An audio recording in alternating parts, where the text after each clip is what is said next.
Sä oot just launchannut itses Palopuheet podcastin pariin. Mä oon tanssija-akrobaatti ja tulitaiteilija Piakrina. Ja tänään mun vieraana täällä on upea Noora Kujala. Ja hän on Kujalla sirkusperheen äiti ja vaimo, paskojen parisuhteiden pelastaja sekä Suomen vakuuttavin mimmi.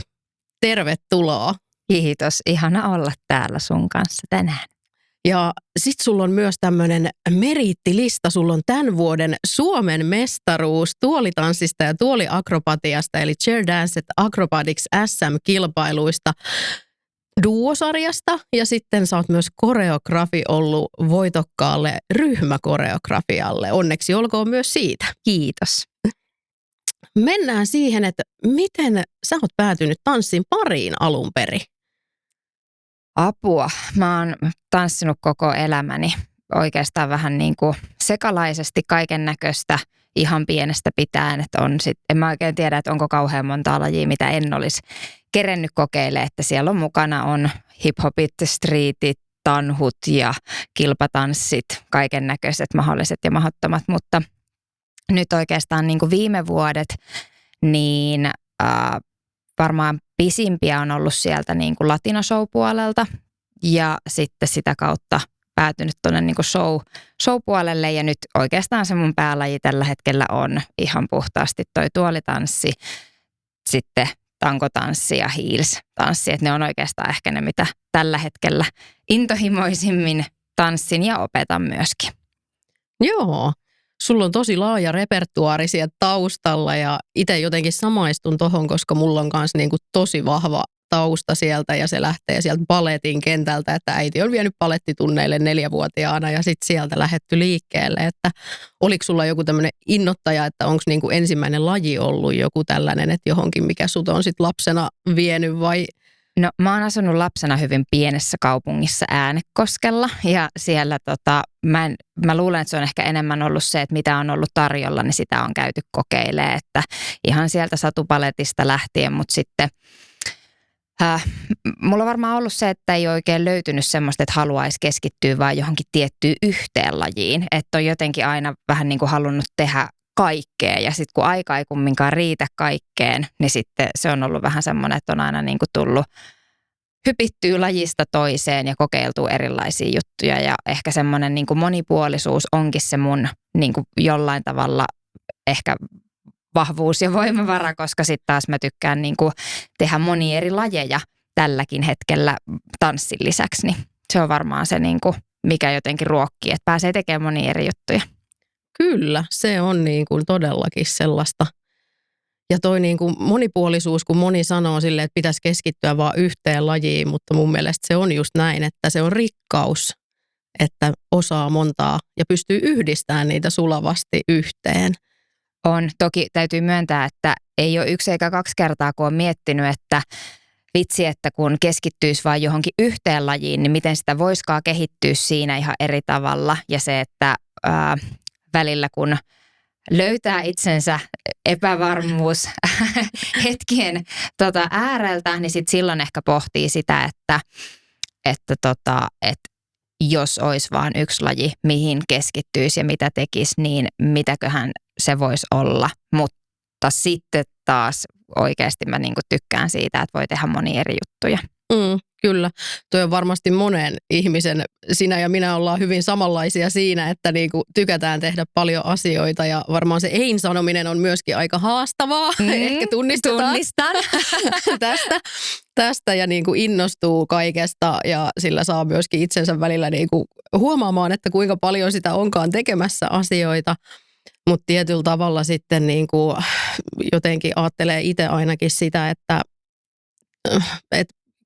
ei halua tehdä siitä kuitenkaan niinku ongelmaa sitten, että se aiheuttaa semmoisia ajatuksia ja just sitä, mitä sanoit tuossa, että mitäs jos keskittyisin siihen yhteen ainoaan lajiin ja kuinka super niin kuin siinä voisikaan olla, mutta sitten tietyllä tavalla niin kuin haluaisi ainakin itse muistaa sen, että siinä niin kuin on mahdollisuuksia ja just se yhdistäminen, että sitten se on juurikin se persoonallinen ja se sun tyyli ja tapa toimia ja tehdä. Ja niin kuin on huomattu, että on tullut ainakin voitokkaita koreografioita, niin se on ihan toimiva ratkaisu ollut sitten. Että. On. Ja kyllä niin kuin huomaa, että tässä viimeiset pari vuotta, kun on oikeasti niin kuin rohkeasti lähtenyt tavallaan tekemään montaa eri juttua ja haastaa itteensä useammalla eri osa-alueella, niin kyllähän se niin kuin oikeasti kehittää ihan hirveän paljon, kun pystyy monipuolisesti tekemään monia eri asioita, eikä vähän niin kuin kangistu niihin kaavoihin ja tee aina sitä samaa juttua, samoja liikkeitä, samoja kuvioita, vaan niin kuin myöskin sitten ehkä se inspiraatio tuoda sitä mielikuvitusta eri tavalla, niin on niin kuin se nimenomaan se rikkaus, kun tekee monia juttuja. Kyllä.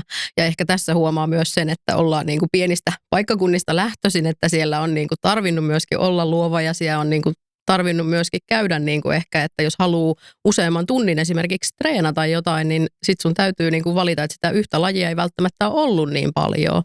Että mä veikkaan, että se myös osittain tulee ainakin itsellä siitä, että on ollut se, että on pakko ollut valita sitten ne tietyt siihen. No, miten sitten susta on tullut ohjaaja, että miten sä oot niin kuin päätynyt sen pariin, mikä on sun tausta niin kuin ohjaamisessa, mistä se on lähtenyt niin kuin kipinä siihen?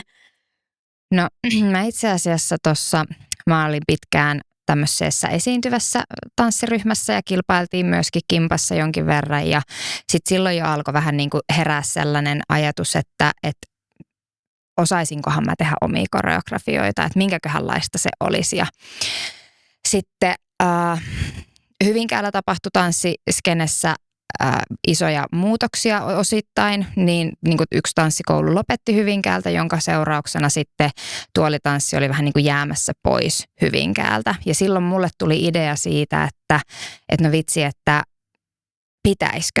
pitäisikö koittaa. Ja sitten silloin tuolta rakas ystäväni Maija Pole Fit Factoryltä niin nappasi kiinni ja sanoi, että no tuu pitää meille niitä tuolitunteja, että kokeillaan ja siitä se niin kuin lähti ja nyt mä oon sitten sen 1,5 vuotta opettanut tuolitanssia. Aika menee niin nopeasti. Apua, tuleekohan nyt 2 vuotta itse asiassa? Kyllä varmaan, niin mä mietin just, että aika kuluu niin hirveän nopeasti, että kyllä siitä alkaa varmasti olemaan. Että. Joo, sitten varmaan, nyt mä luulen, että kesällä tulee varmaan sitten se, en mä tiedä. No mutta joka tapauksessa niin, 2 vuotta tässä pyöritään ja sitten aika pikaisesti tuli toi tankotanssipuoli siihen mukaan, että sitten tämmöistä niinku tanssillista tankotanssia aloin myöskin sitten ohjaamaan siinä Polen puolella. Ja ehkä se, mistä se niinku ensimmäinen kipinä tohon, niinku, että mäkin haluaisin opettaa tanssia, niin tuli siitä, että mä näin yhden australialaisen tanssijan videon, joka tanssi tämmöiseen ohuen ketjun kanssa. Hyvin sellaista senssiä, heels-tanssia. Ja siitä mulle tuli idea, että oispa makeeta tehdä joku tämmöinen niinku korkkarikoreo köyden kanssa. Ja mä en ole törmännyt Suomessa, että kukaan olisi opettanut niinku tämmöistä köysitanssia suoranaisesti. Että totta kai erilaisia ketjuja on ollut ja erityyppisiä niinku juttuja, mutta niin kuin sullakin on sun ketjut ja mä oon haaveillut, että mä pääsisin vitsi sunkin tunneille kokeilemaan. Mutta ehkä tämän tyyppistä niin en ollut nähnyt ja silloin mä kysyin sitten, että olisiko mun mahdollista päästä kokeilemaan, että tykättäisikö tämmöisestä lajista ja siitä syntyi The Art of Dance and Seduction workshop, jota on nyt sitten päässyt vetämään useammassa kaupungissa Suomessa, mikä on ollut kyllä tosi siistiä ja on ollut ihan mieletön vastaanotto niille tunneille, että nimenomaan sellaista löydetään se oma naiseus ja tavallaan voima ja jotenkin ollaan tosi niin kuin sen oman kehon kanssa ja se köysi on niin kuin sellainen tietynlainen väline siihen vähän niin kuin jotenkin sen oman itsensä löytämiseen ja voimaantumiseen. Ne on ollut ihan supermakeita. Niin siitä lähti mun ihan ensimmäiset niin kuin opettajakokemukset. Mä lähdin tätä workshoppia pitää ja siitä sitten tanssipuoli sinne tuolin puolelle ja tangon kanssa. Joo, kyllä ja täytyy sanoa, että tämä workshop, joka tuli meillekin tänne Kangasalle sitten Studio Piagrinalle, niin se oli oikeasti todella tykätty ja todella ihana, että sehän on just se, että se on semmoinen niin kuin pätkäköyttä, se on joku tietty mitta suurin piirtein, mikä sulla oli niitä ja sitten niin kuin niillä lähdettiin niin kuin tekemään sitä koreoa. Että se oli hyvinkin mielenkiintoinen ja ihana ja todella niin kuin semmoinen, että Joo. itsekin kun siellä kävin kurssilla, niin se oli tosi kyllä semmoinen voimaannuttava kokemus. Joo, ja niitä olisi ihana päästä pitää justiinsa, kun se on ehkä sellainen, että tommoinen köystanssi mä en koe, että se olisi semmoinen, mitä välttämättä niin kuin ihan viikkotuntina en ainakaan itse haluaisi, niin kuin, että kumminkin niin kuin, se on jotenkin niin semmoinen spesiaali juttu, niin se, että se olisi joku säännöllinen joka viikko, niin se siitä katoaa vähän niin kuin sit se the-juttu jollain tavalla. Mutta se, että tuommoisia workshoppeja, niin olisi kyllä niin kuin, olisi hieno päästä viemään ympäri Suomea enemmän, koska se oli se vastaanotto ja ne palautteet, mitä niin kuin on tullut niiden workshoppien jälkeen, niin se on niin kuin se, miksi mä sitä teen, koska siellä niin moni on niin kuin ollut jotenkin sille, että se just se rohkeus ja naiseus ja jollain tavalla myöskin se niin kuin oman seksuaalisuuden niin kuin löytäminen niin on tullut kauhean semmoiseksi, että se jollain tavalla herää eloon. Niin se on ihan mieletöntä kuulla niitä palautteita sitten jälkeen. Kyllä, ehdottomasti. Ja nyt tämä on sanottu ääneen, niin nyt tämä sitten tulee niin kuin toteutukseen todellakin. Ja ihan ympäri maailmaa voi lähteä vetämään näitä. Kyllä, ehdottomasti. Nyt tämä on niin kuin laitettu tonne, että nyt se toteutuu. Joo. Ihana. Hei, sitten niin kuin semmoisia, että nyt on puhuttu tosi paljon niin kuin siitä, että kuinka ihanasti asiat on mennyt, mutta minkälaisia niin kuin kipukohtia ja minkälaisia semmoisia, niin kuin, ootko kokenut epäilyksen hetkiä tässä sun ohjaajuudessa? Ylipäätään taiteilijathan tuntee kauheasti sitä ja luovat ihmiset ja ylipäätään ihmiset, kaikista se ei näy ulospäin, mutta onko ollut semmoista sisäistä myllerrystä niin kuin, ja onko tullut niin kuin ulkoapäin? Joo, syvä huokaus täällä, kun onko? Siis, no mulla on tietysti ollut tässä niinku samaan aikaan, kun mä oon aloittanut tanssin opettamisen, niin myöskin tosi iso matka itseeni henkisesti. Ja tavallaan siellä, kun on tapahtunut isoja murroksia, niin totta kai ne myöskin näkyy täällä. Ja tanssi on ollut sellainen, mikä on herättänyt mussa ihan niinku uudella tavalla ja niin kuin tosi raivostuttaviakin epävarmuuden tunteita aina välillä, että on hirveästi niin kuin kyseenalaistanut sitä omaa osaamistaan. Ja sitten tietysti kun mulle on ollut jotenkin tosi tärkeää, että mä haluaisin nimenomaan pitää hyviä tunteja. Mä haluaisin tehdä hienoja ja kivoja koreoita ja mä haluan oikeasti onnistua saamaan ne tanssijat siellä mun tunnilla loistaa. Ja mä oon niin kuin tosi paljon käyttänyt niin kuin aikaa ja resursseja kaikkeen tuntisuunnitteluun ja koreografioiden miettimiseen, että mä en niin kuin ainakaan vielä ole siinä, että mä pystyisin hyppää autoon puoli tuntia ennen tunnin alkamista ja miettiä matkalla koreografiaa ja mennä vetää sen, että ei olla siellä vielä, enkä ehkä itse koskaan ehkä haluukaan olla siinä, mutta jollain tavalla se, että kun uutena opettajana on aloittanut, niin onhan siellä tosi paljon sitä, että ennen kuin on löytänyt ne omat ihmiset sinne tunneille. Tankopuolella esimerkiksi, niin mulla alkuun tosi paljon peruuntutunnit, koska ei ollut tarpeeksi osallistujia, niin sitä hirveän helposti lähti sellaiseen, niin kuin, että no ne ei tykkää musta ja ne ei tykkää mun koreoista ja niin kuin tavallaan siihen semmoiseen niin kuin tosi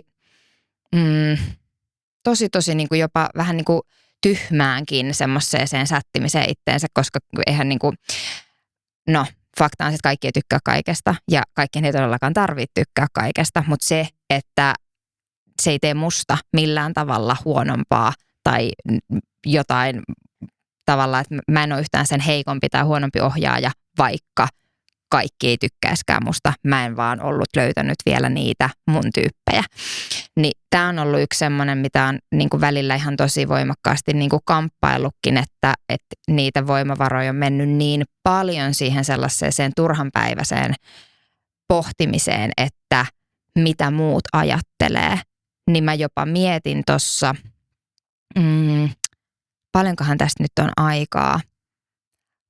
Reilu puoli vuotta sitten, niin mä vietin silloin vakavasti, että lopetanko ohjaamiset, vaikka mä tykkään ihan hirveän paljon pitää niitä tunteja, niin se oli niin kuormittavaa henkisesti, että mä pohdin, että onko tässä niinku mitään järkeä. Mutta onneksi silloin mä tein sitten sen päätöksen, että sen sijaan, että mä lopettaisin, niin mä lopetan sen miettimisen, mitä muut ajattelee. Se oli varmasti todella hyvä päätös. Joo. On ollut siis tosi paljon helpompaa sen jälkeen, mutta toki siis se on niin kuin, se päätös pitää tehdä joka kerta, mutta tämmöinen hyvin, hyvin pitkä vastaus sun kysymykseen on ollut epävarmuuden tunteita paljon. Kyllä, ja varmasti niin kuin jokainen ohjaaja voi jossain määrin samaistua siihen, ja varsinkin siellä alkutaipaleella.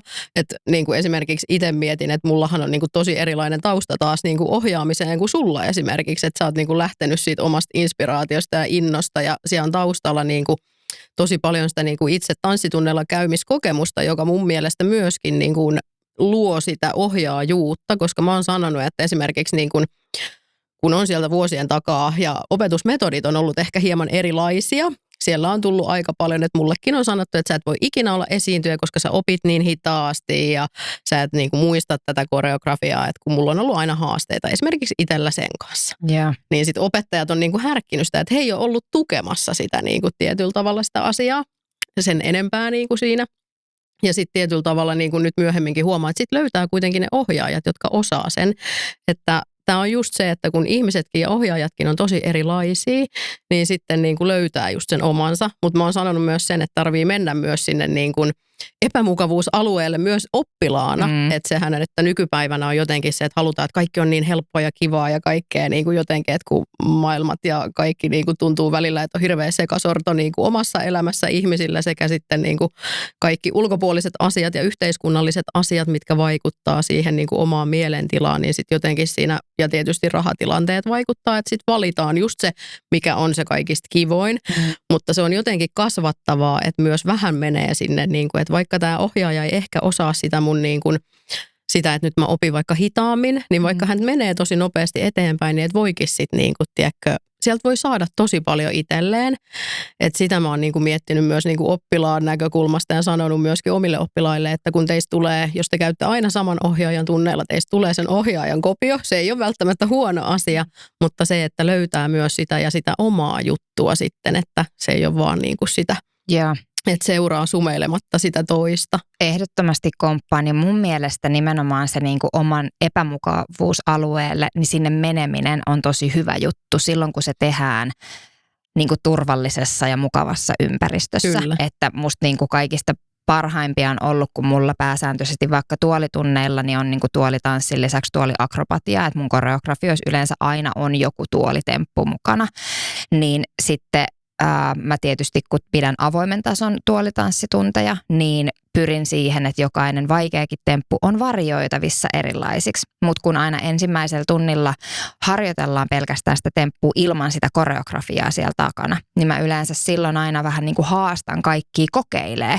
Ja se itsensä voittamisen fiilis ihmisillä sen jälkeen, kun ne on uskaltautunut kokeilemaan jotain, mitä ne on ajatellut, että ne ikinä pysty tekemään, niin se on niin siistiä. Samalla lailla kun tehdään jotain samaa koreografiaa vaikka se 4 kertaa putkeen, niin jos sä ensimmäisellä kerralla osaat sen täysin vettä vaan, niin miten sä jaksat enää niin kuin 3 kertaa sen jälkeen harjoitella sitä, vaan nimenomaan siinähän on se, että mennään hetkellisesti sinne epämukavuusalueelle, opitaan ja kehitytään ja sieltä päästään sinne mukavuusalueelle, saadaan niitä onnistumisia, huomataan se kehitys ja nimenomaan voitetaan itsemme siinä, että vau, mä en tiennyt, että mä pystyn tekemään tällaista ja niin kuin mä oon upea, mä oon hieno, niin kuin tavallaan se voitto, niin se on jotenkin niin kuin se.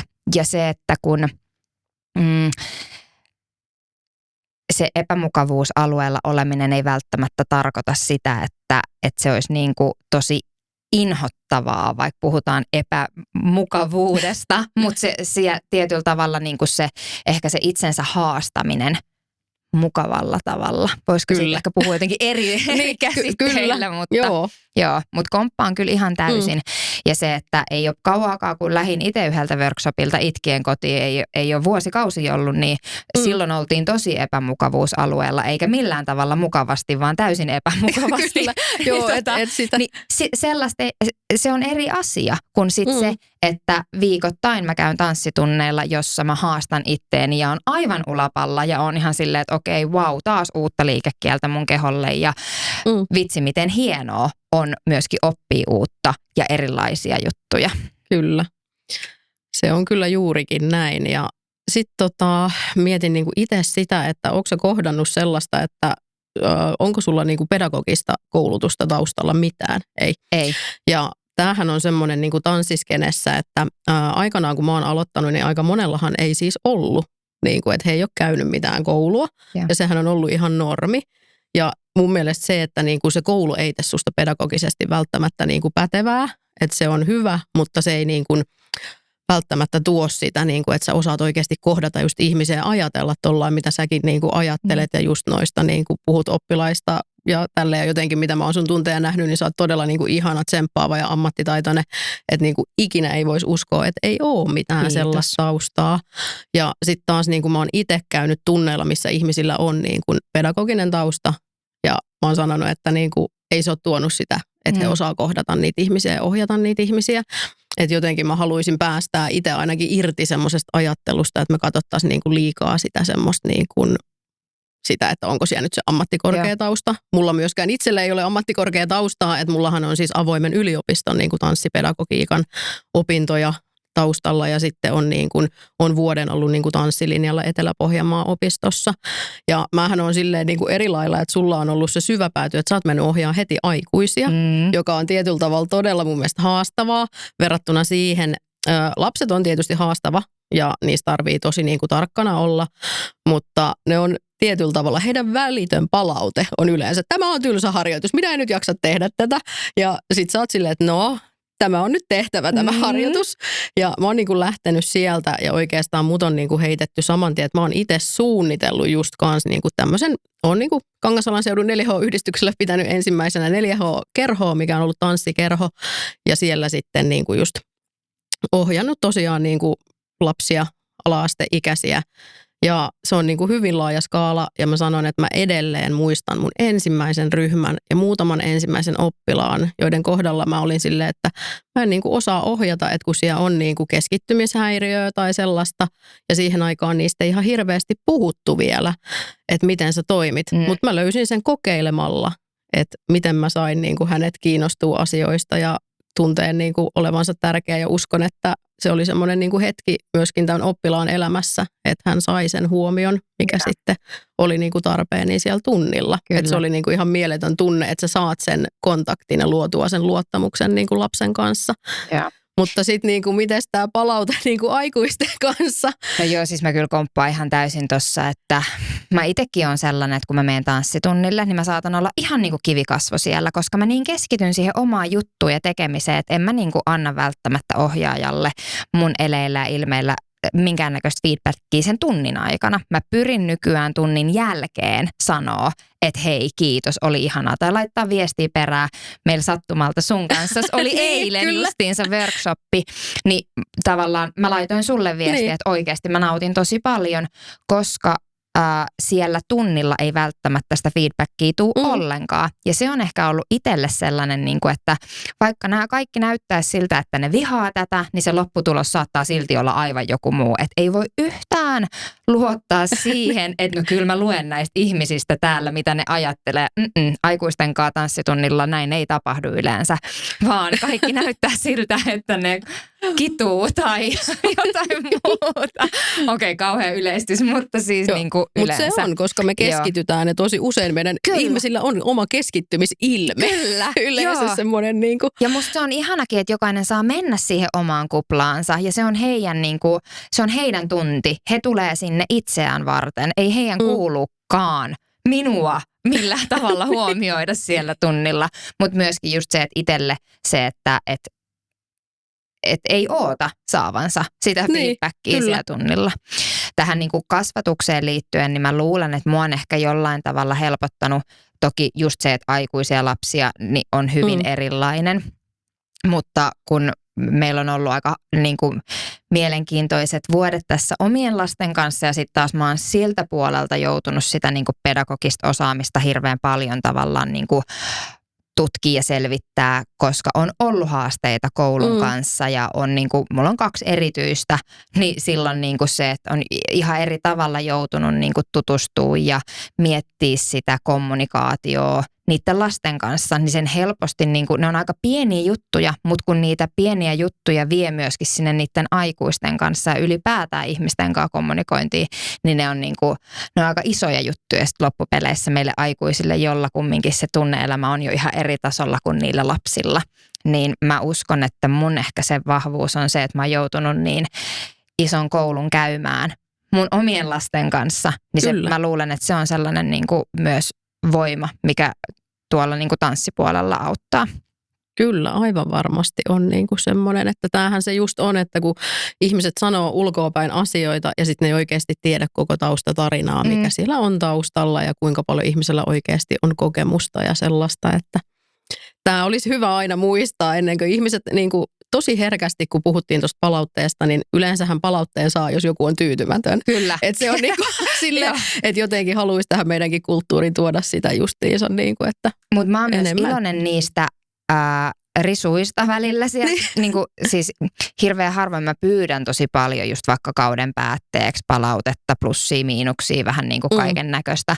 Koska sitten taas mulla on ehkä se, että mulla on ihan hirveän suuri tahtotila kehittyä ohjaajana ja mä oon pyytänyt myöskin niin kuin ohjaaja kollegoita mun tunneille ihan vaan seuraa antaa palautetta, koska mä koen, että aina voi kehittyä ja oppia ja sen takia mä esimerkiksi itse käyn koko ajan tanssitunneilla, koska mä myös koen, että ohjaajana, jos sä vaan opetat, niin silloin helposti menee siihen omaan niin kuin tavallaan, sä vähän niin kuin sä pysyt siinä sun boksissa jollain tavalla. Sitten yhtäkkiä huomaa, että ne koreografiat onkin ihan samanlaisia, toistat ittees. Ja tavallaan mä itse koen, että kun mä käyn muiden opetuksissa, niin esimerkiksi eilen sinun tunniltasi saatiin pari uutta alkulämpäbiisiä lihaskuntoa. Mä olin ihan, että yes!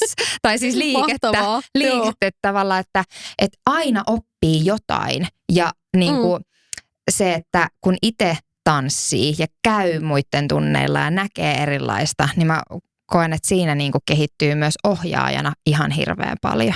Kyllä, se on juurikin tälleen, niin kuin komppaan ihan täysillä kyllä tätä, että senhän takia esimerkiksi ohjaajat, niin kuin sit, jotka ohjaa paljon, että sitten kun siellä ei ole sitä aikaa sille omalle treenille, niin sittenhän niin kuin esimerkiksi mä teen niitä, että mä otan niin kuin tauon ohjaamisesta sen takia, että se ei tarvitse olla se, että on niin kuormittunut, vaan se on siitä, että haluaa sitten, että on niin kuin annettavaa sitten jatkossa taas enemmän muille. Ja se kertoo mun mielestä ihan mielettömästä ammattitaidosta, että pystyy tietyllä tavalla niin kuin myöskin itse näkee sen, että hei nyt mun tarvii vähän niin kuin ottaa askel taaksepäin, jotta mä pystyn taas sitten näkemään sen niin kuin kuvan isommin. Niin se on, niin kuin, se on huikeeta. Hyvä sä. Ja hyvä sinä ja hyvä me. Kyllä. Tämähän on semmoista oppimismatkaa koko ajan. Ja nyt kun puhuit noista lapsista, niin päästään siinä niin kuin aasinsiltana tälleen näppärästi siihen, että miten susta tuli paskojen parisuhteiden pelastaja. Mä rakastan tätä lausetta yli kaiken, koska jokainen meistä tietää, millaista on olla paskassa parisuhteessa. Jos joku ei kuulijoista tiedä, niin onnea onneksi ja menestystä, koska veikkaan, että jokaisella on joku kokemus tästä.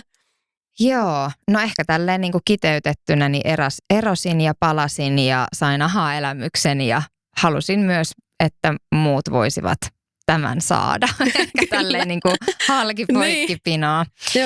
Joo. Ehkä silleen vähän pidemmin kerrottuna, niin siis puolisoni kanssa oltiin pitkään, me ollaan siis oltu melkein 20 vuotta yhdessä. Joo. Ja oli pitkään ollut haasteita. Siis perhe-elämässä toki oli monia muutoksia, kuormituksia. Oltiin niin kuin käyty terapiassa pitkään ja tietyllä tavalla oltiin päästy myös paljon eteenpäin ja oltiin hirveän paljon opittu itsestämme ja toisistamme, mutta jollain tavalla sitten kumminkin ne samat ongelmat aina vähän niin kuin kiersi kehää ja tuntui, että vaikka mentiin askel eteenpäin, niin sitten jossain vaiheessa se pyörä taas uudelleen lähti pyörähtää käyntiin, että jotenkin ne samat ongelmat siellä vaan niin kuin rullas eteenpäin. Ja pari vuotta sitten niin tuli mitta täyteen, että sitten ei enää niin kuin jotenkin mulla ollut uskoa siitä, että tätä pyörää saadaan katkaistua ja me erottiin. Ja me muutettiin erilleen, mutta me jatkettiin edelleen terapiaa sen takia, että meille niin kuin ollaan sitä mieltä, että kun yhdessä lapset ollaan hankittu, niin he edellä mennään näissä asioissa. Haluttiin toki, niin kuin, tai koettiin, että ero on myös heidän kannaltaan paljon parempi, koska halutaan näyttää lapsille, minkälainen on terve parisuhdemalli, eikä nimenomaan niin kuin sitä, että ollaan yhdessä lasten kanssa, mikä mun lähtökohtainen ajatus ennen eroa oli, että tässä on pakko olla, kun kerta nyt ollaan tämä ydinperhe tähän tehty, niin tästä pidetään kynsiä hampaan kiinni. Mutta sitten kun oltiin muutama kuukausi asuttu erillään, niin yhtäkkiä sitten sieltä ne niin kuin ongelmat lähtikin ratkeamaan. Ja nimenomaan siis ne solmut, mitä ei oltu saatu siinä saman katon alla auki, niin nimenomaan aukesi. Ja puolisen vuotta suurin piirtein ehdittiin erillään asua, kunnes sitten muutettiin takaisin yhteen ja hyvin silleen rauhalliseen tahtiin, että ei kauhean montaa kuukautta mennyt, että ne tunteet alkoi sieltä uudelleen niin kuin herää ja oltiin molemmat vähän, että oho, mitä tässä tapahtuu. Ja meillä silloin tuli pariakrobatia myöskin kuvioihin. Niin, koska tämähän on tämmöinen mielenkiintoinen, niin kuin, Kyllä. Kun itse mietin tätä niin kuin silleen, että kuinka monta kertaa on niin kuin varmaan jokainen, joka harrastaa jotain näistä lajeista, niin on ollut silleen, että olisipa ihanaa, kun voisi harrastaa kumppanin kanssa niin kuin näitä asioita ja se on jotenkin semmoinen niin kuin aina, ja yleensä ainakin niin kuin itse muistan muinoin, kun olen kysymyksen esittänyt aikanaan yhdelle kumppanille, niin häneltä tuli heti, että ei varmasti, että hän ei lähde niin kuin tähän hommaan ollenkaan, että tämä on sun juttu, että he on ollut niin kaukana niin kuin tosta niin kuin taas, että he on ollut niin kuin tosi perus. Joo. Sitten niin kuin, että he on ollut ihan semmoisia, että korkeintaan kuntosalille voi lähteä. Joo. No ei siis, tämä oli ehkä sellainen, että löytyi semmoinen yhteinen mielenkiinto molemmilta ja sitä ei oltu yhdessä oltaessa kumpikaan sitten sanonut ääneen, että meidän piti siis erota, jotta sitten tästäkin voitiin keskustella, että hei, by the way, olisi kiva kokeilla pariakrobatiaa. Ja mutta siis joo, me oltiin erossa silloin, kun me alettiin niin kuin harrastaa ja sitten todettiinkin silloin, että vaikka huomattiin, että okei, tunteet alkaa uudelleen herää, mutta juteltiin, että vaikka tässä nyt sitten ei mentäiskään niin kuin toisiamme kohden niin kuin romanttisessa mielessä, niin tämä voisi olla kyllä semmoinen, mitä voisi olla hauska jatkaa. Mutta mitä sitten niin kuin se on treenata sen kumppanin kanssa, että millaista se on? Ihanaa ja hirveetä. Riippuu tilanteesta. Ei siis kyllä, mä koen, että sellainen niin kuin oikeanlainen harrastaminen kumppanin kanssa niin on oikeasti niin kuin tosi hieno juttu ja voi niin kuin tietyllä tavalla tehdä sille parisuhteellekin tosi hyvää. Mä koen, että silloin kun lähdetään niin kuin yhdessä harrastamaan, niin kommunikaation tärkeys on niin kuin isossa roolissa, että nyt vaikka jos miettii niin sen pariakrobatian puolelta silloin kun oltiin erottu, niin silloin tietyllä tavalla kun lähdettiin vähän niin kuin nollatilanteesta liikenteeseen, niin se oli hirveän niin kuin kunnioittavaa se keskustelu ja tosi sellaista niin kuin avointa ja niin kuin siinä ei ollut mitään semmoisia niin kuin tavallaan, että mä voin nyt vaan tulla kiinni, vaan hyvin semmoista niin kuin kunnioittavaa, että onko ok, jos mä otan tästä ja onko sul hyvä ja miten, että se on niin kuin tosi semmoinen niin kuin toista kunnioittava. Ja nyt sitten taas huomasi, että kun lähdettiin noihin SM-kilpailuihin treenaamaan yhdessä, niin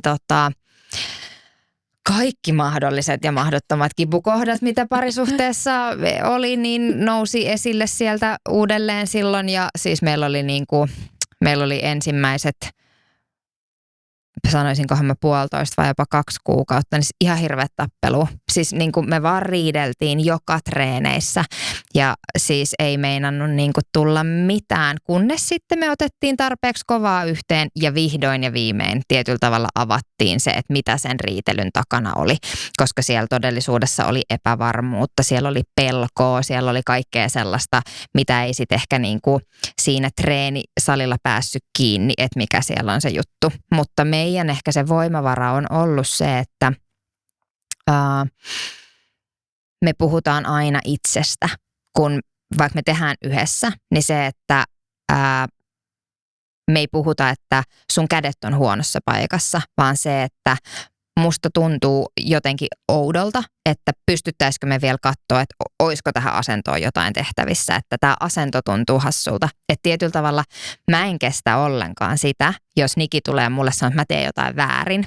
Mä triggeröidyn siitä saman tien. Mä oon silleen, ei käy, älä puhu mulle tolleen. Ja sitten me myöskin niin kuin tunnistetaan nämä tilanteet siellä treeniksellä aika helposti, että jos sieltä alkaa tulee jotain tämmöistä vähän niin kuin, vaikka se ei olisi ilkeetä se neuvominen, mutta koska se osuu mulla johonkin, niin sit mä alan näkee punaista hyvin nopeasti. Ja se, että mä pystyn pysäyttämään sen, että okei, hei stop, nyt mulla alkaa kiehua, mistä tämä johtuu, voidaanko vähän muuttaa jotain. Ja se opettaa myöskin, että koska siinä on se molemmille mieluinen laji, yhdessä tekeminen, niin se, että kun siihen harjoitellaan sitä kommunikaatioa, niin se opettaa myöskin sinne arkeen sitä kommunikaatioa hirveän paljon, sit myös niihin niin kuin ei-mielekkäisiin. On se nyt sitten jotkut tiskit tai mikä tahansa muu niin kuin arjen asia, mistä helposti tulee niin kuin kinaa ja ärsykettä, niin tavallaan osataan puhua oikeista asioista oikealla tavalla. Niin mä koen, että se on niin kuin nimenomaan niin kuin vienyt myös sitä meidän parisuhdetta tosi paljon pidemmälle. Ja siinä on niin kuin isoja ihania asioita, mitä jotenkin on. Ja mekin loppuviimein sitten löysimme sen balanssin ja oli niin kuin, jos vaikka noita SM-kilpailuita miettii, niin se oli niin kuin Nikille ensimmäiset kilpailut elämässään ikinä. Taisi olla 3. kerta, kun hän esiintyy ikinä. Että tavallaan niin kuin hyvin sellainen niin kuin jännittävä paikka muutenkin. Niin se, että miten pystyttiin sitten kumminkin niin kuin olemaan toinen toistemme tukena ja se itse kisapäivä, niin oli niin kuin ihan älyttömän ihana ja varmaan niin kuin ihanimmat kilpailut, mitä on ollut mulla, vaikka mäkin olen aika paljon kisannut, niin oli jotenkin niin kuin tosi ihanaa kulkea sit se koko matka vaikeuksien kautta voittoon, niin se oli jotenkin niin kuin tosi hieno kokemus.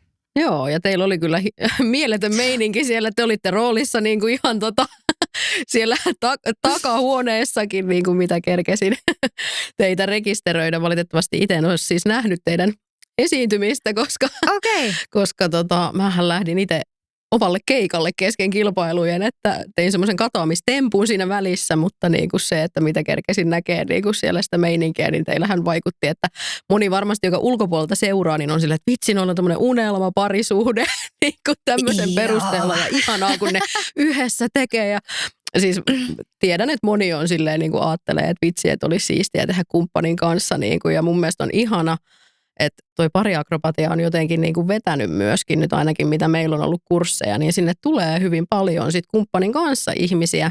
Tulee tietysti ihan yksistäänkin ja sitten sieltä löytyy aina yleensä pari, jonka kanssa tehdään, mutta se, että niin kun, siinä on jotain sellaista, että se niin kuin just kun sanoit tätä, että se tuo kommunikaatio sinne arkeen ja just se, että niin kuin löydettäisiin niitä tapoja. Ja mun mielestä sekin, että kun vaikka niin kuin miettii sitä, että kun ollaan parisuhteessa, niin moni on silleen, että minä en jousta tästä omasta asiasta ja minä en jousta tästä ja sitten ollaan niin kuin silleen. Mutta kun se on tietyllä tavalla kahden kauppa, teidän ei tarvitse ajatella kaikista asioista samalla tavalla, mutta sitten tuommoisen niin kuin liikkeen kautta myöskin pääsee niihin tunnetiloihin ihan eri tavalla käsiksi. Että jotenkin miettii sitä myös vähän semmoisena niin kuin liiketerapiana, vaikka se nyt ei niin kuin sinänsä niin kuin sitä ole, mutta että se on sitä semmoista yhteistä kommunikaatio siellä. Niin. On, ja sillä on hirveän suuri merkitys, miten sä puhut toiselle. Silloin, kun sä oot kavereitten kanssa treenaa vaikka ryhmässä tai duona kaverin kanssa, niin siinä on yleensä aina kumminkin sellainen tietynlainen suodatus, mitä valitettavasti sitten jostain syystä sen puolisonkaan ei ole, vaan sille saattaa niinku kaiken sen purkaa, jos on paha päivä, niin sieltä voi tulla ihan mitä vaan. Niin sitten jollain tavalla, kun sinne treenisalille mennään, niin se, että siellä jos jossain on niinku ekstra tärkeää miettiä, että miten sitä kommunikoidaan ja miten tavallaan sille toiselle puhutaan, että se on mahdollisimman niin kuin mielekästä ja niin kuin oikeasti mä jotenkin painotan sitä sanaa, että toista kunnioittavaa ja nimenomaan niin kuin itsestä lähtöisin, koska just pariakrobatiassa niin se ei ole niin, että mä teen kaiken oikein ja sä teet väärin ja jos sä muutat niin sitten tämä temppu onnistuu, vaan se on me yhdessä. Voinko mä tehdä jotain eri tavalla, että me saadaan tämä onnistuu? Musta tuntuisi kivemmalta, jos esimerkiksi kokeiltaisiin sitä näin päin, tai mä haluaisin, että voitaisiinko kokeilla. Niin tietyllä tavalla siellä on niinku, ne on tosi pieniä juttuja, mutta niillä on niin kuin valtavan suuri ero siihen lopputulokseen. Kyllä.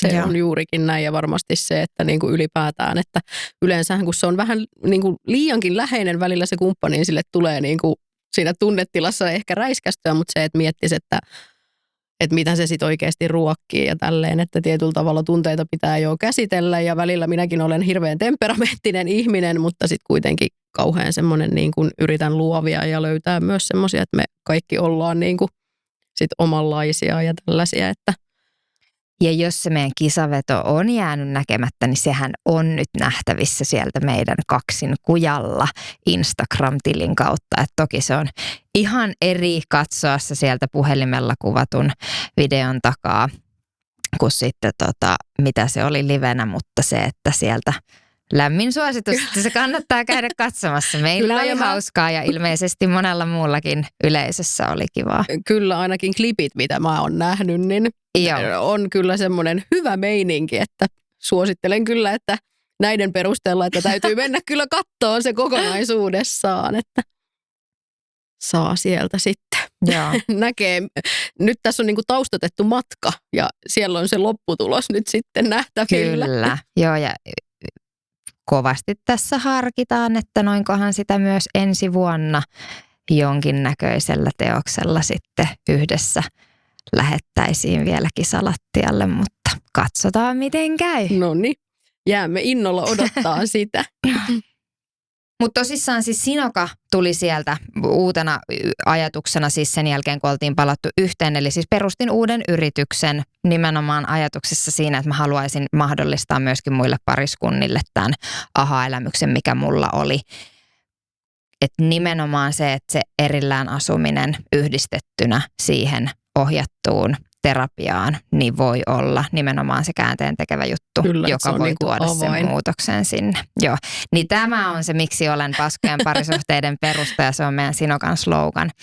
Eli Joo. nimenomaan niin kuin halutaan vähän erilaista muutostyöskentelyä tarjota suomalaisille pariskunnille, Joo, koska mun mielestä tämä elämä vaan yksinkertaisesti on liian lyhyt elääkseen paskassa parisuhteessa. se on kyllä just näin ja moni varmasti tietää, miten elää siinä paskassa parisuhteessa, mutta miten pelastetaan se, niin sitten Joo. se on juuri se, mihin tarvitaan sitä apua. Ja ei tarvitse olla, jäädä tai lähteä Niin, vaihtoehdot, vaan meillä on siellä nyt se Niin, kyllä. uusin on se. vaihtoehto. Kyllä ja jotenkin itse ainakin, koska mähän en siis ikinä asunut kumppanin kanssa yhdessä. Joo, Niin kuin, että, silloin kun on parisuhteessa ollut, niin on asuttu erillään ja se on ollut just se, että kumpikin on halunnut elää niin kuin tietyllä tavalla sitä omaa elämää ja tiettyjä semmoisia ja sehän on niin kuin nykyään niin kuin ihmiset ajattelee, että se on niin kuin kauhean sellainen jotenkin, että mutta kun se etäisyys voi myös tuoda sitä läheisyyttä tosi paljon kyllä. ikään kuin, että sehän on niin kuin etäsuhteeseen verrattava Joo, muoto käytännössä. Ei sovi kaikille, että me ihmiset ollaan erilaisia, mutta se on niin kuin semmoinen myöskin mun mielestä, että pitää niin kuin antaa mahdollisuudet ja en sano, että niin kuin en voisi joskus vielä asua jonkun kumppanin kanssa yhdessä, mutta kyllä. se, että niin kuin löytää niitä ratkaisuja sitten. On. Ja se on mun mielestä ehkä jotenkin hienoa, että nykypäivänä ymmärretään sitä, että kaikki parisuhteet eivät ole samanlaisia. Niin se, että löytää sieltä sen oman mallin toimii, niin sehän se kaikista tärkeintä olisi. Kyllä, juurikin Joo. näin, että kyllä varmasti niin kuin ainakin miettii, että mäkin olen sen ikäinen, että silloinhan on niin kuin 15-vuotiaana ajatellut, että kun olen 30, minulla on 2 lasta, omakotitalo, farmariauto ja koiria pari ja tälleen. Ja mä sitä, no farmariauto on ja koirat, mutta muu vielä puuttuu. Mutta ei ne aina mene silleen niin kuin ajattelee, että niin kuin elämä saattaa yllättää ja itse on ainakin niin kuin tosi tyytyväinen tässä, missä on. Niin kuin, että. Kyllä, ja ne niin kuin ehkä tietyllä tavalla odotukset ja haaveet, mitä silloin 15-vuotiaana on ollut, on saattanut muuttua tässä vuosien varrella muutamankin otteeseen. Kyllä. Ehkä vaan se, että muistaa just pysähtyä, kuuntelee, eikä vaan niin kuin mene kohti sitä, mitä joskus on ajatellut, että näin mä haluaisin, että tämä olisi. Kyllä. Ja sulla on siis yhtiökumppaneita siinä, niin kuin, että sä et ole yksistään Sinon kanssa, vaan siinä on myös 2 muuta mukana. Joo. Miten sä oot niin kuin tavannut heidät, että miten tämä teidän yhteistyö lähti käyntiin? No siis mulla on siinä yhtenä yhtiökumppanina on terapeutti, joka nimenomaan tuo tämän niin kuin ammatillisen osaamisen tähän yritykseen. Ja hän on siis aikoinaan ollut myöskin siis meidän terapeutti ja sitä kautta on tietyllä tavalla tullut se luottamus siihen, että okei, mä näen, että tämä tyyppi on erinomaisen hyvä nimenomaan näissä asioissa. Ja silloin, kun meidän niin kuin se terapiamatka alkoi olemaan siellä niin kuin, vähän niin kuin päätöksen puolella, niin silloin mä heitin sitten Kaisalle ehdotuksen, että hei, mulla olisi idea, lähdetäänkö toteuttaa.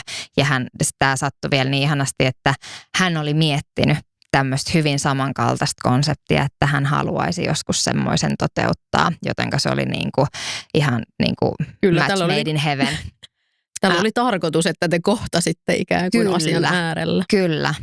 Sitten mä kerroin eräälle mun ystävälle tästä ideasta ja silloin vielä tämä idea oli hyvin niin kuin pieni ja mä ajattelin, että tämä on niin kuin Hyvinkäällä ja niin kuin mulla oli tosi semmoinen niin kuin maltillinen ajatus tästä yrityksestä ja sitten mä juttelin mun ystävän kanssa, joka on taas sitten niin kuin tämmöisestä, hänellä on niin kuin tänne niin kuin hallinnolliselle puolelle ja nimenomaan niin kuin bisnesälyä. Mä koen, että mullakin jonkin verran sitä on, mutta hänellä on niin kuin vielä enemmän, niin hän oli ihan silleen, että hei, sä ajattelet tätä ihan liian pienesti, että iso vaihe silmää, että ota hänet messiin ja lähdetään oikeasti tekemään tästä kunnon business. Ja sitten mä ajattelin, no mutta tämähän kuulostaa mielenkiintoiselta ja sieltä nappasin sitten mukaan Emman ja siitä tuli meidän 3 kompo. Meillä on me ollaan 3 hyvin erilaisista elämäntilanteista, joka on myöskin meidän se rikkaus ja vahvuus, että me tuodaan erilaiset osaamisalueet ja erilaiset näkökulmat ja sitä kautta myöskin niin kuin tosi hyvin täydennetään toinen toisiimme.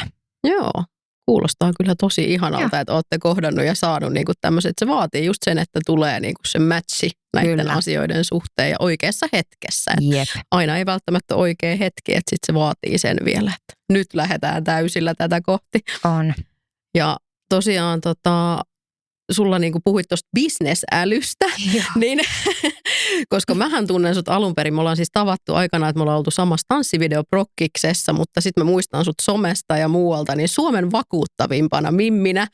Että miten tämä niin kuin nyt sitten, että kun sulla on tosi paljon tanssijuutta ja kaikkea tässä, niin miten vakuuttavin mimmi voi tällä hetkellä?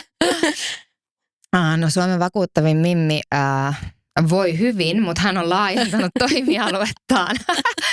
Joo, siis mä oon 20 vuotta reilu ollut vakuutusalalla ja kun korona koitti, niin silloin tuli idea lähteä vähän niin kuin rakentaa tämmöistä omaa henkilöbrändiä sen niin kuin vakuutuspuolen ympärille ja silloin lähdin tonne someen tekee vähän niin kuin mun juttu on ollut tehdä selkokielellä, huumorilla ja sitten pilkesilmäkulmassa vakuutusfaktaa.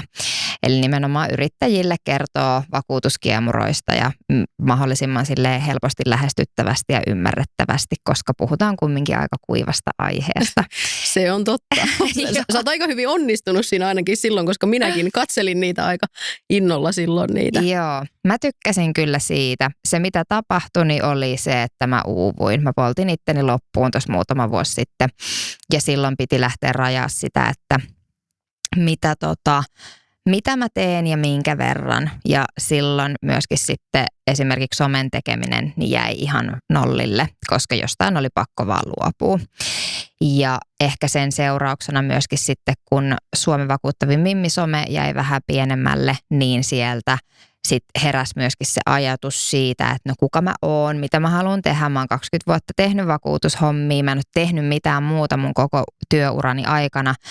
Olisiko kenties aika kokeilla jotain muutakin? Ja silloin tuli tanssinopetukset myöskin mukaan. Se antoi tavallaan tilaa sieltä siihen, että pystyi vähän ottaa muitakin juttuja. Ja myöskin sitten aika lailla samoihin aikoihin niin sitten perustettiin Sinoka. Eli nyt mulla on tämmöinen kombo siellä sitten, mitä teen. Ja mutta vakuutusjutut on edelleen mun niin sanotusti niin kuin päätyöni, että on, mutta en vaan ehkä sitten tuolla somen puolella niin aktiivisesti hillu. Kyllä. Joo. Mites sitten, kun tämä kuitenkin on tällaista niin kuin aika sellaista no, miten sen sanoisi, osa mieltää tämmöiseksi pukuhommaksi tämän niin kuin vakuutusmyynnin ikään kuin, että se on semmoista hirveän virallista ja sä oot ihanasti tuonut sitä niin kuin tietysti somen kautta ja tiedetään, että sä et ole ihan semmoinen niin kuin perinteinen ajatusmalli siitä, mitä ihmisillä varmaan nyt edelleenkin vanhemmilla ihmisillä varmasti on siitä asiasta, mutta miten sä oot kokenut niin kuin sit näiden yhdistelyn, että onko tullut semmoista niin kuin lokaa niskaan tästä, että kun tanssit ja teet ja kuitenkin sulla on aika sensuellityyli, sitten varsinkin jos puhutaan tästä Art of Seductionista ja tällaisesta, niin... Joo. Olen kokenut hankalaksi nimenomaan ja se on ehkä sellainen, mitä mä niin kuin kamppailen ja taistelen vastaan, koska mun mielestä sitä ei pitäisi kokea hankalaksi. Se, että mä oon upea nainen välillä pienissä vaatteissa ei poissulje sitä, että mä voin samaan aikaan olla ihan mielettömän fiksu ja ammattitaitoinen sitten myöskin siellä niin kuin businessmaailmassa, että ne ei niin kuin ole sille, että sä oot joko tai. Ja tämä on ehkä sellainen, että kun sitten toi tankotanssipuoli tuli mukaan, niin sitä kautta rupesi sit myöskin niinku vaatteet vähenee, koska siellä sä tarvit sitä ihokontaktia, jotta sä pysyt siinä tangolla kiinni. Ja sitten ihan eri tavalla sitä kautta alkoi niinku huomaa linjoja vaikka, että jos sulla on sortsit, jotka poikkasee sun jalan, niin sun vaikka niinku tanssilinjat ei näytä enää yhtä kauniilta kuin se, että sulla on vaikka lyhyt sortsi, jolloin se jalan linja näkyy kokonaisuudessaan, näyttää paljon pidemmältä ja niin tavallaan, että siellä alkoi tulee sen vaatteen kautta myöskin semmoista niin kuin visuaalista puolta, jonka takia myöskin sit nykypäivänä niin saattaa olla paljon vähemmän vaatteita tanssivideoissa, koska se vaan niin kuin on tietyissä tilanteissa tosi kaunista. Ja mä oon saanut siis kyllä niin kuin hyvin vähän ihmiset suoraan tulee sanoa mitään, mutta on tullut multa kysyä jonkun tanssivideon jälkeen, että onko tämä sun mielestä nyt sit kovin vakuuttavaa. Ja musta se on jopa vähän koomista ja huvittavaa, että niin kuin, no on. Ja tämähän, jos joku on vakuuttavaa. Nimenomaan, että se on rohkeaa myöskin, kyllä. Että uskaltaa tuoda itseään esille. Mutta kyllä mä kamppailen sen kanssa, koska se on niin kuin meissä valitettavan pinttynyt. Että tietyllä tavalla se, että pitäisi vähän niin kuin valita olla jompaa kumpaa, niin ei se aina helppoa ole, mutta mun mielestä jotenkin mä koen, että mun tehtävä on niin kuin rohkeasti näyttää, että voi olla molempia ja ei tarvii niin kuin valita jompaa kumpaa. Ja silloinkin, kun mietin jotain somevideoita, että voinko mä tätä julkaista apua, niin sinne vaan. Kyllä. Toi on kyllä just semmoinen, että sitä miettii ja jotenkin itse, siis me ollaan just sitä ikäpolvea, jotka on kasvanut tässä niin kuin somen ja netin kehityksen kaaressa. Ja niin kuin itse muistan sen, että kun tietysti sitten on niin kuin ollut perhepiirissä ihmisiä, jotka on ollut siellä kehityksessä niin kuin töissä ja he näkee sitä varjopuolta ja sitä tietoturvaa ja kaikkea sellaista, niin he on niin kuin tosi silloin niin kuin kasvattanut lapsena, että et laita sinne mitään, mitä et halua, että se näkyy koko elämän siellä ja että se kaikki voi vaikuttaa kaikkeen. Et jotenkin se on niin kuin iskostettu varsinkin siihen vanhempaan väestöön ja tietyllä tavalla se on ihan totta ja turvallisuusjuttuja kun mietitään ja näin. Mutta se, että me kuitenkin eletään vaan kerran täällä ja se, että jos sä haluat olla niin kuin esiintyjä ja tanssijana ja ohjata ja tehdä, niin se on just näin, että sinne vaan, että sit pitää vaan ottaa se, että aina on joku ihminen, joka on eri mieltä asiasta. Mutta että ei voi niinku jäädä siihen velloon, vaikka hyvin usein me jäämme siihen vellomaan, että tunnistan itsestäni myös sen, että mietin aika tarkkaan. Varsinkin tämä siis on ollut, että kun ohjaat lapsia, ihmisillähän on hirveä mielikuva tästä, että jos sä olet sensuaalitanssija, niin kuin, että esimerkiksi nyt, niin kuin, että minähän en tanssin niin kuin klubeilla tietenkään, vaan niin kuin käyn tekemään ihan firmojen juhlissa niin kuin esityksiä, jotka on tanssia, akrobatiaa, mutta sitten kun se on sitä tiettyä tyylisuuntaa, teen ruoskilla, jotka niin kuin ihmiset mieltää aivan siis järkyttäväksi välineeksi, niin kuin, joka tulee taas niin kuin westernin puolelta munkin koulutus siihen lajiin niin kuin enemmän, että sehän on niin kuin karjapaimenilta tullut ja sitten on vaan otettu niin kuin tanssiin ja burleskiin ja joka paikkaan mukaan sirkukseen, niin sitten niin kuin ihmisten mielipiteet niin kuin siitä ja sitten ne on ihan silleen, kun ne katsoo, että osahan saattaa olla, että hei tuo lastaa sen takia tunnille, että he miettii, että toi on silleen, mutta enhän mä siellä tunnilla niin kuin silloin ole. Et silloin mä oon niin kuin normaali ihminen, mulla on se tietty opettajan rooli siellä ja sitten tanssijana taas oma siellä. Että ne Kyllä. Enhän mä tuo sitä sinne lapsille nyt, niin kuin, että nyt tehdään näin. Toki siis ruoskastakin täytyy sanoa, että siis siehän niin kuin 3-vuotiaat vetää siellä kaupoit niin kuin ihan täysillä. Ja tämäpä ja ehkä se, että niin kuin tietyllä tavalla kun mennään, niin kuin, kun eletään niin kuin kumminkin nykymaailmassa, niin se, että noi lapset, kun niin kuin ne löytää tuolta somesta siis yhä pienemmät ja pienemmät katsoo jos jonkinnäköisiä videoita ja on ties missä ryhmissä, niin se, että on aika vähän asioita, mitä loppupeleissä ne lapset ei sitten niinku törmää. Ja mun mielestä tämä on ehkä sellainen asia, että eikö me voitaisiin nimenomaan aikuisina ihmisinä opettaa heille se, että sun ei tarvitse valita olla vaan jotain, vaan nimenomaan niinku on niin kuin monialainen asia olla artisti ja tanssija ja ohjaaja ja sitten myöskin siellä voi olla erilaista työtä siinä taustalla.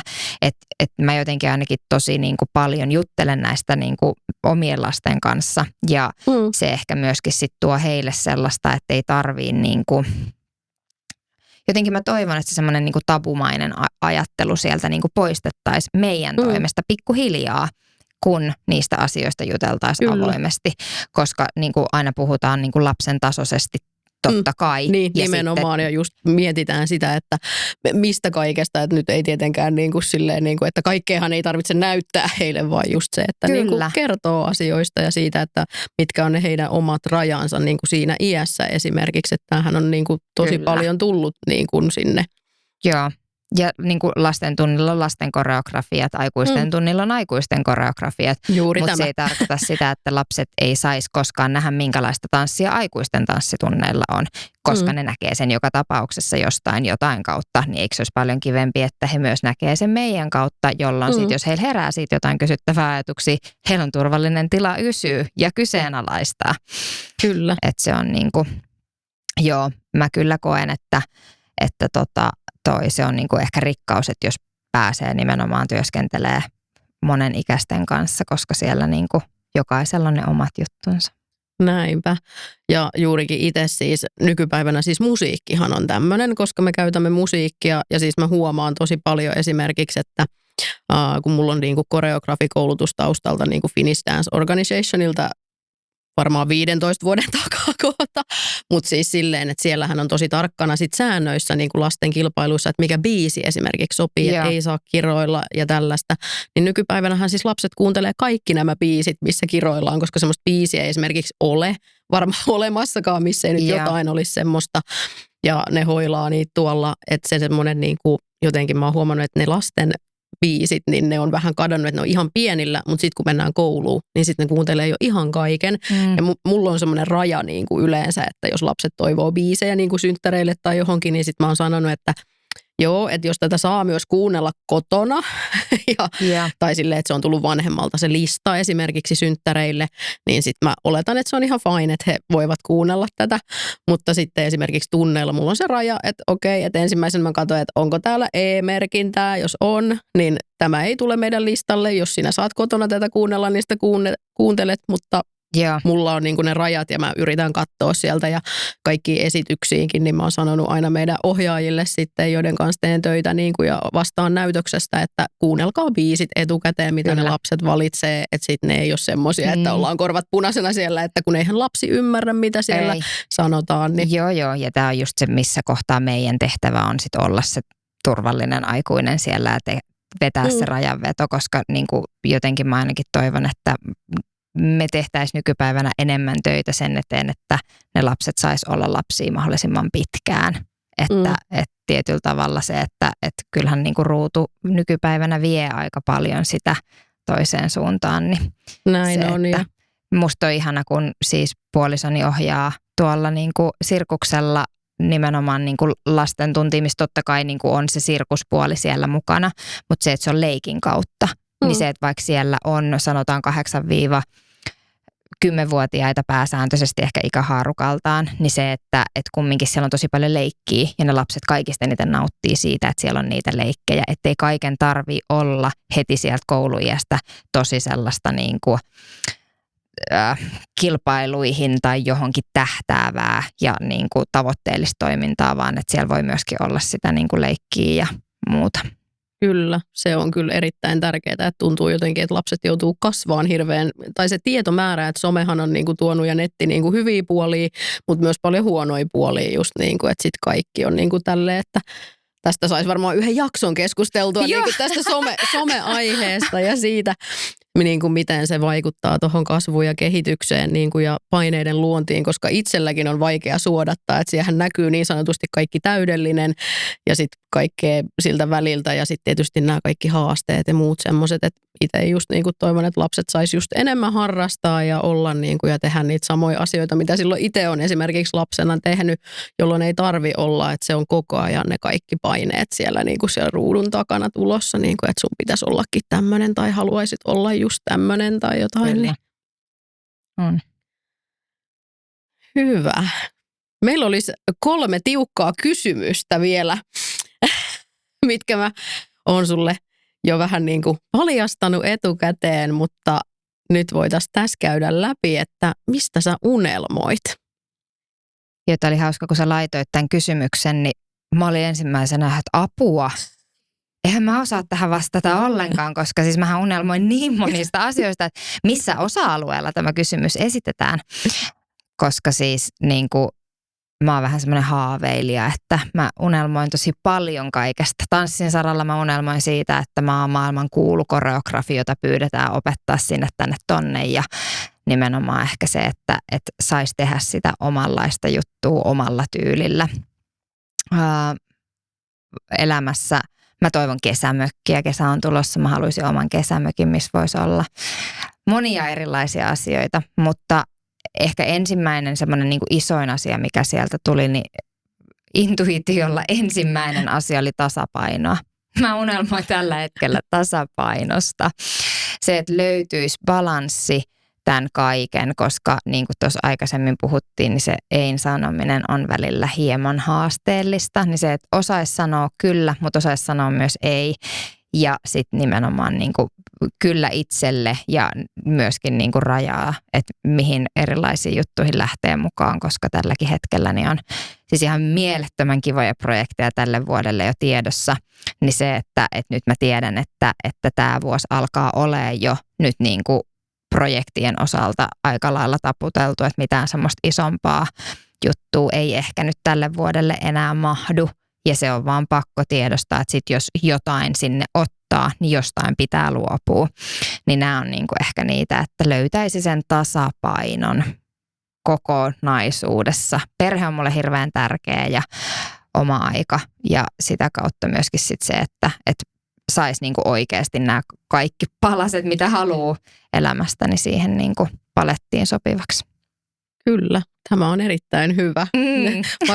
Varmasti moni meistä unelmoi siitä tasapainosta, niin kuin jos tälleen nyt kun sen avaat näin, niin se on kyllä just näin, että sitä varmasti omaan elämäänkin toivoisi niin kuin silleen, että löytää sen, että kaikki on balanssissa ja ei tarvitsisi juosta paikasta toiseen, että juurikin se ei-sanominen, että sitä joutuu harjoittelemaan kyllä niin kuin paljon. Kyllä. Varsinkin tällaisessa, että kun on itselläkin paljon, jotenkin ajautuu vastuuasemiin haluamatta, että se on jotenkin semmoinen, että mä en ole ikinä unelmoinut siitä niin kuin tietyllä tavalla. Mä oon unelmoinut kyllä, että mulla olisi niin kuin tanssistudio ja tälleen, niin kuin, mutta mä en unelmoinut siitä vastuusta niin sanotusti. Että se vastuu on aika suuri sitten, että kun johdat niin kuin puljua ja teet asioita silleen niin kuin ja tietyllä tavalla nuo yhdistystoiminnat sitten, että mä oon niin kuin siellä ajautunut niin kuin sitten niin kuin sinne, niin ne on semmoisia, jotka myös kuormittaa sitten, vaikka ne on ihania asioita. Kyllä. Että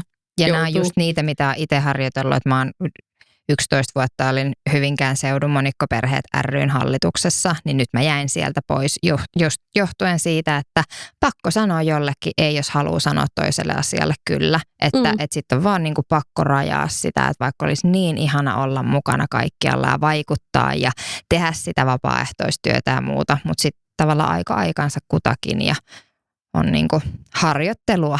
Kyllä, juurikin näin. No sitten meillä olisi tämä, että mistä asiasta sä haluaisit pitää palopuheen, koska meidän podcastin nimi on Palopuheet, joka liittyy vahvasti tietysti tähän, mitä itse teen, mutta koska palopuheethan on tämmöinen vahva puhe, mitä varsinkin poliitikot pitää, mutta mä haluan myös niin kuin ajatella sen, että se on myös niin kuin tärkeiden asioiden puolesta puhumista ja niin kuin ne ei tarvitse välttämättä olla niin yleismaailmallisia, mutta kerro mitä sä sanoisit ja miksi? No mä vastaan tähänkin sen, mikä mulla tuli ihan ensimmäisenä mieleen ja se olisi siis naisten väliseen kannustamiseen liittyen. Mä haluaisin puhua siitä, kuinka mua inhottaa sanonta nainen on naiselle susi ja miten valitettavan usein se pitää paikkaansa. Mä koen, että erityisesti niin kuin taiteilijoina, tanssijoina, ylipäätään niin kuin meidän niin kuin alalla niin se, että me joudutaan kohtaan, niin kuin puhuttiin, siellä on niin kuin paljon sitä sellaista yhteiskunnallista taakkaa, on se sitten töihin, lapsiin, kaikkiin tällaiseen liittyen, mitä tavallaan joudutaan miettimään. Niin se, että jollain tavalla mä haluaisin, että me päästäisiin siihen tilanteeseen, että edes me naiset oltaisiin niin kuin toinen toisillemme sitten se, niin kuin ketkä oikeasti kannustaa ja oikeasti haluaa nimenomaan pitää toinen toistemme puolta, nostaa toinen toisiamme ja niin kuin tehdä niitä asioita yhdessä, eikä mennä siihen, että helposti kun joskus herää niitä kateuden tunteita, niin jos ei sitä tietyllä tavalla tunnista ja huomaa, että okei, tämä on ihan tosi normaali ja ihan tosi ok, että mä koen näin, ja kääntää se siihen, että tossa on ehkä jotain, mitä mäkin haluaisin. Ja kertoo, että hei wow, upeeta, mä ihailen ja mä haluaisin myöskin jotain ton kaltaista.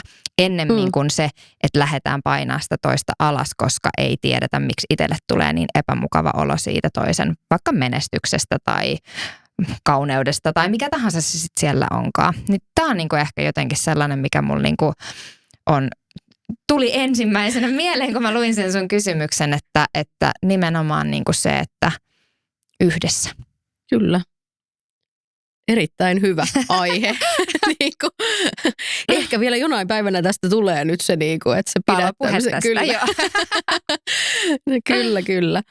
On, mutta se on kyllä just näin, että semmoinen kannustus ja se, että niinku kateuden tunnehan on tietyllä tavalla, kun joku sanoo, että en minä tunne sitä ollenkaan, mutta kyllähän se on niinku, että jos sä oot tehnyt töitä tosi paljon jonkun asian eteen ja se on sun joku unelma, mitä sä oot tavoitellut pitkään ja sitten joku toinen saavuttaa sen niinku, niin kyllähän se aluksi tulee silleen, että vitsi, että kun mä en saanutkaan ja toi sai sen ja toi pääsi sinne. Mutta sittenhän se on silleen, että vitsi, se on hienoa, että kun toi on saavuttanut sen, niin myös mulla on vielä niin kuin mahdollisuus, koska hän on niin kuin todistanut sen ikään kuin, että se on mahdollista. Että pitäisi jotenkin ajatella, että ei se ole niin kuin iteltä pois. Että jotenkin itse, mulla ei ole siis kilpailuviettiä silleen niin kuin, että sen takia mä en ihan hirveästi itse kilpaile, vaikka kilpailuja järjestäänkin, koska mun mielestä se on niinku semmoista nautinnollista olla siellä järjestäjäpuolella enemmänkin sitten ja silleen niinku tukea ja kannustaa, että jotenkin se on ehkä se mun rooli ikään kuin itsellä. Että sit mä oon todennut, että mä oon tosi huono niinku siinä, että mä tekisin kilpailusuoritusta. Mä oon niinku niin sanotusti liian taiteilija ja liian semmoinen, että mä tykkään niin kuin ja nautin siitä, että mä voin huomioida mun yleisöni ja kaiken miettimättä sitä, että nyt mulla tarvii just olla tämä liike oikein ja näin ja tällaisia, niin jotenkin ehkä olisi niin kuin ihana päästä siihen tilanteeseen justiinsa, että kaikki saisi niin kuin oikeasti sen ajatusmallin, että ei se ole niin kuin itseltä pois se toisten menestys ja semmoinen, että yhdessä oikeasti tekemisessä on paljon enemmän voimaa kuin se, että yksin pusertaa, että mitään ei voi saavuttaa tietyllä tavalla yksistään, että vaikka ajatellaan, että no minä tässä nyt yksin olen ja teen ja tämä on minun elämäni, niin kuin semmoinen yksilöajatteluhan on nykypäivänä tosi vahvaa. Kyllä. Mutta se, että saataisiin niin kuin sitä siihen yhteisöajatteluun, mistä puhuit, niin se on niin kuin, ja aikaisemminhan se on ollut enemmän ehkä sellaista yhteisömeininkiä, mutta sitten jotenkin tämä maailma on mennyt taas siihen yksilösuuntaan. Myös eri maat on erilaisia, kun itse on matkailu paljon, niin siellä huomaa niin kuin sitä, että joissain maissa se yhteisö ja se niin kuin perheen ja sukujen ja tämmöinen tuki on ihan erilainen. Tietysti se myös juontaa siihen, että ei ole samanlaista yhteiskunnan tukijärjestelmää, mitä taas Suomessa on, niin se on myös tietyllä tavalla myös vähän niin kuin ajanut siihen. Kyllä. Sitten, mutta on ja jollain tavalla ehkä just se, että kun yleensä aina sen niin kuin esimerkiksi vaikka just kateuden takana, niin siellä on jotain sitä, mitä sä haluat itse saavuttaa. Niin se, että sen osaisi kääntää siihen voimavaraan, että selvä, mä kirjoitan mun unelmakarttaa ensi vuodelle, että toi on mun goal, mä haluan päästä tonne. Ja niin kuin hyväksyä se, että kun se yleensä aina viestii jotain tarinaa siitä, mikä tarve sulla itselläsi on, niin se, että kuulisi sen ilman, että tarvii niin kuin sitä toista painaa alas. No niin, sitten oli tämä, mikä liittyy aina suhun itseen, eli aina meidän vieraaseen tämä 3. kysymys, ja se oli nyt niin kuin, että mitä sä haluaisit sanoa uudelle ohjaajalle? Miten sä haluaisit niin kuin valmistaa tällaista henkilöä, joka alkaa ohjaamaan? No varmaan ehkä just kun itse on kamppaillut niiden niin kuin epävarmuuden tunteiden kanssa, niin jollain tavalla se kuuluu asiaan. Ja rohkeasti vaan sitä omaa juttua kohden, että itselläkin jollain tavalla yksi niistä epävarmuuksista oli se, että kantaako omat jalat, mikä mun oma tyyli on ja löydänkö mä mun oman tyylin, kun just niin kuin sä puhuit aikaisemmin, että helposti jos on käynyt pitkään yhden ja saman vaikka tanssiopettajan tunneilla, niin sit saattaa helposti lähteä muovautua sellaiseksi tietynlaiseksi se oma liikekieli, niin se, että omaa juttua kohden rohkeasti ja se, että vaikka välillä tuntuisi siltä, että se epävarmuus sieltä iskisi, niin jollain tavalla se, että luottaa vaan siihen ja on valmis kehittyä, on valmis ottaa sitä palautetta vastaan, koska mä uskon, että mä koen, että ei pelkästään uusilla, vaan ylipäätään ohjaajille tekisi hyvää se, että välillä kysyttäisiin sitä palautetta, pyydettäisiin nimenomaan, niin kuin, että hei, pieni tsekki, että onko mä hangistunut kaavoihin, miten mulla menee tänä päivänä, kerro vähän niin kuin palautetta plus miinus, mitä siellä kaivattaisiin lisää, mikä toimii, mikä kenties ei. Ihan samalla lailla niin kuin on se työ tai ala mikä tahansa, niin se, että silloin kun siellä pitää mielessä sen sellaisen jatkuvan oppimisen, niin kauan myöskin kehittyy ja kasvaa. Ja rohkeasti vaan tekee. Ei siinä niin kuin muuta. Ei, se, että ei luovuta ensimmäisten tyhjien salien jälkeen, niin sitä tiedä, vaikka vuoden päästä ne salit olisi täynnä. Kyllä. Tämä oli erittäin hyvä neuvo, että toivottavasti joku nyt sai siellä niin kuin kuulijoista inspiraation, jos on tätä miettinyt, että haluaisi lähteä ohjaamaan, niin sitä kohti vaan ja rohkeasti ehdottaa. Ja just se, että ei lannistu siitä, että ei ne salit aina ole täynnä. Että se ei aina ole sinusta, vaan se on välillä myöskin siitä kiinni, että onko ajankohta oikea ja onko ihmisten rahatilanne mikä ja ylipäätään. Että. Kyllä. Mikä on tarjonta ja muuten siellä on niin monta niitä liikkuvia osia, että se, että nimenomaan osaa tunnistaa sen, niin kuin mitkä on ne ulkopuoliset tekijät ja mitkä on ne sisäiset, mihin itse pystyy vaikuttamaan, niin siinä on niin kuin 2 isoa asiaa ja pystyisi ne jollain tavalla erittelemään sieltä erikseen. Kyllä. Hei, suuri kiitos Noora, että tulit vieraaksi. Ihan mahtavaa, että pääsit tänne palopuheiden pariin ja varmasti saatiin tästä niin kuin kuulijoille paljon sellaista, mikä laittaa miettiin ja myöskin sille ehkä vertaistukea asioihin. Kiitos Pia, että pyysit. Oli ihana päästä juttelemaan sun kanssa ja jakaa ajatuksia aiheiden ympärillä. Tämä oli iso kunnia, että pääsin tänne pitämään palopuheita sun kanssa. Kiitos. Ja kuulijoille niin, että seuraavaa jaksoa odotellessa sitten. Tämän podin nauhoitti Murmeli Media.